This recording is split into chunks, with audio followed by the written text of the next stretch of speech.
Spirits Festival is coming up on March 15th at Scottsdale Civic Center. And what's so unique about this, the first one was in Bend, Oregon last September. And this is going to be something that's going to go all over the country. But it features a rare collection of famously named wines and spirits. And it's a really cool event.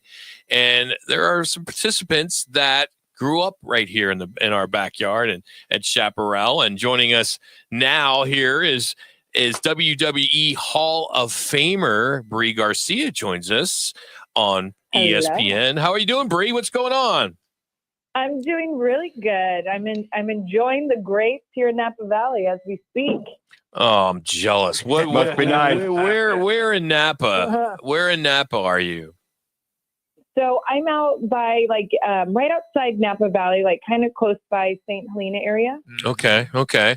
So I'm assuming you're just making sure your wine is just absolutely perfect, right? Is that what you're doing? Is you're working out there right now? Oh, you know it. Exactly. So the Bonita Bonita. I'm big on the tasting part. Yeah. So the Bonita Bonita wine, how did this all come to fruition? How did it all start?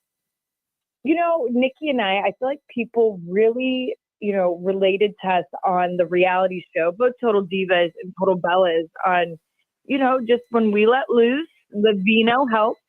And I feel like they really got connected to us, and our passion, outside of the wrestling ring was wine. And I think, just growing up in a farming family and, they did produce, it only made sense that it was natural for Nikki and I to get into some type of agriculture. And, we picked the wine one. But I feel like, when you're a pro wrestler, and actually this goes for any athlete, there's always going to be a time that you're going to have to retire, or a time that your body just won't be able to give it anymore. And so you always think outside of, for us, the ring of what will be next for us. And so we, wanted to do it early on to kind of just create a foundation and really capitalize on our platforms. And the wine business is the one that made sense to us. How long does it take for the whole process to, from start to finish to the day you actually have, label? It's crazy because I will tell you, I have so much respect for every glass of wine I drink because so much goes into it. So right now it's like, we're coming out of winter, we're slowly getting into spring. So you're going to start to see everything start to bloom. And of course, that means the grapes are going to start to grow. Then, so we're here in February. We'll probably pick for white and rosé and all that in August. And then we'll start to look. I mean, because of fire season, it's amazing. The winemakers, they're really out there every day, really just feeling the environment and what they should do. And then we'll pick anywhere till October. Then, you're bottling. I mean, it's crazy. It is definitely a yearly process. And I'll tell you, we just tasted our rosé because we're sold out right now the other week of the grapes that we had from this past season. And we just weren't impressed. And Nikki and I were like, we can't bottle this. This isn't the wine we put out.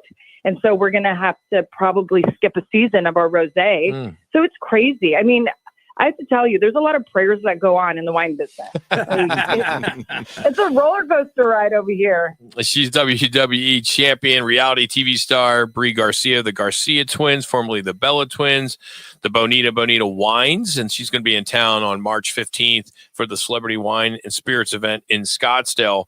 I got to ask you this. My radio partner here, Manoj, I'm Rock.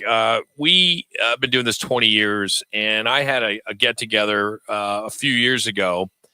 And he brought wine in a box, and I will not let him boxed wine, Brie. And he seems to think that's a good thing. Come on, please, can you set the record straight? My budget at the time, Brie, was no. He's a former NFL quarterback, Brie. I mean, boxed wine, I feel like is hard to get. I mean, there's only kind of one gas station you can go to buy it now and then. Yes, Brie, thank you. Okay, Brie, so I have met you and your lovely mother, Kathy, many, many years ago, and your sister, and I've come a long way since, some 20 years ago, and Rock and I started this show. I met you guys over there off of Shea. By the way, I wanted to see how your mom was doing, but otherwise, I'm up to bottled wine now, just to give you a little hint. Okay. Good. Thank you.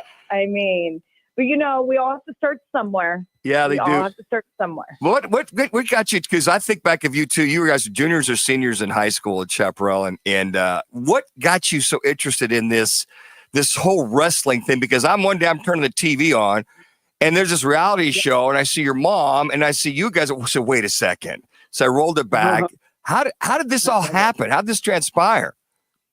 Well, it's crazy because I still have the newspaper clippings from, it was like Scottsdale Tribune, all the different newspapers where it said double trouble for Chaparral's soccer team. And, we had a lot of articles written on us. And I really do feel like Nikki and I were always this embedded tag team. I mean, obviously from the womb, but we knew what it was like, that if we connected and worked hard together, we would win championships, which we did that for Chaparral's soccer team.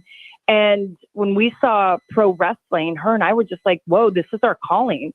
And to really take it back, it was hilarious because we, when boxing was really big, my parents would have these boxing parties, and Nikki and I would put on, when they had intermission, like these lip singing entertainment things for them. Like my mom's like, you're going to do Spice Girls again? And we'd like dress up and we're like lip singing to all her friends. And my mom was like, wow. But pro wrestling, I think it was the athleticism and the storylines. Nikki and I just knew that was it. That's what we were made for. And so it was different transition because you go, into a scripted world compared to being an athlete on a soccer field and, praying you have a good game and, you're going in with different nerves. But I don't know. I just felt like between the entertainment, that athleticism, wrestling always felt right. And it was definitely our calling. I agree 100%. It was definitely your calling. You guys were tremendous performers and terrific athletes. So my question to you is, now that you are invested in other businesses, do you miss the pop every once in a while that you would get from 18,000 people when your entrance would take place? Or have you now finally been able to get past that? No, I definitely miss it. Oh my goodness. My kids don't give me that loud enough pop when I deserve it. So for sure. And it's funny because there's things I just bring into motherhood that, I learned from pro wrestling. Like, I might boo my kids every once in a while or, cheer them. We do these different chants. It's pretty fun.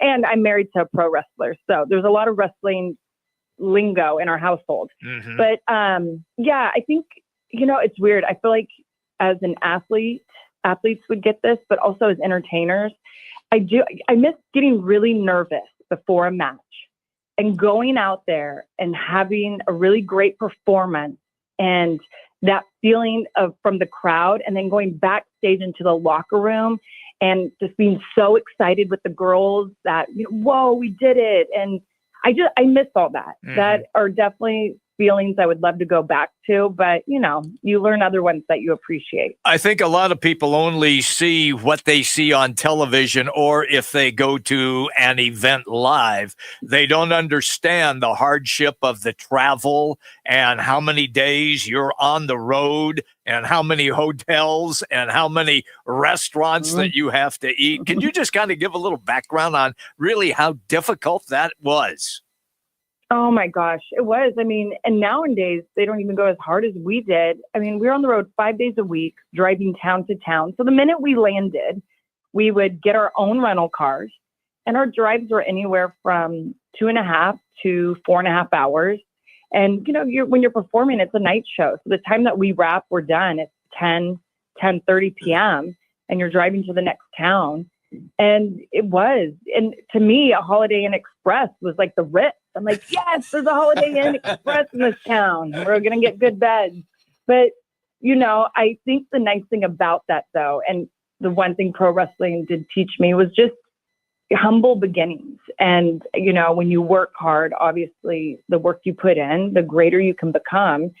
But the travel was rough. I mean, my husband just retired, And I mean, this past summer, I was looking at him. I'm like, how do you do it? Because at our ages, it's like we get injured putting our luggage up in, the plane. I'm like, and it's hard. And so travel, it's rough. But, in my 20s, I enjoyed it, a little bit of my 30s. But now at 41, I'm like, no thanks. Brie, we really appreciate you coming on with us. We think this Celebrity Wine and Spirits Festival is going to be tremendous. All the former athletes and rock stars and just legendary people that are going to be there. And my last one would be is, what is your go-to with the Bonita Bonita wines? What would be the go-to? If I could only have one glass of wine, what would it be? Ooh, gosh, that's tough. But I will tell you, I feel like our Pinot Noir will really just knock your boots off. I love it. Like, I love our Sauvignon Blanc and our Rosé, but we actually are sold out right now, and that just shows you how incredible they are. And they're coming back. But yeah, our Pinot Noir right now, I can't get enough of it.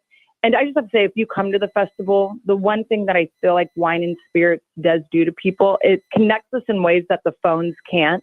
I don't ever remember a conversation I had with someone when I popped open a bottle of wine that was bad.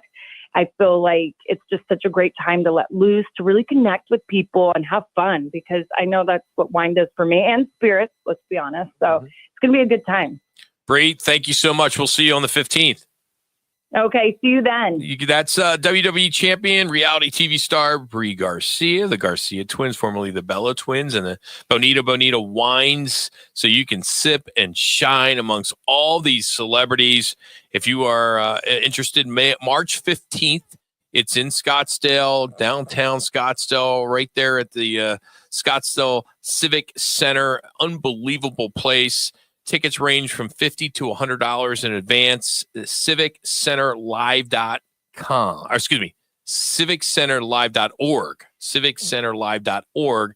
They also got VIP, where you can have some, these specific VIP type tastings with all these special guests. So check it out. I know I'm going to be there. I went to the one in Bend, Oregon, which is unbelievable. So excited to be part of this. Even our own Tom Chambers is going to be there. Roger Klein, the Roger Klein and the Peacemakers. I mean, the list goes on and on. Christy Kerr, she's got her own wine. So it's good that all these celebrities coming back into town, and we encourage you to get tickets in advance, as it is going to be capped. So CivicCenterLive.org. All right. Sounds of the Weekend are next with Rock Manuch and Jimmy B right here on ESPN 620. Hey, it's Dom with Venezia's Pizzeria. You know us for delicious family dinners and huge party pizzas. But did you know we are great at feeding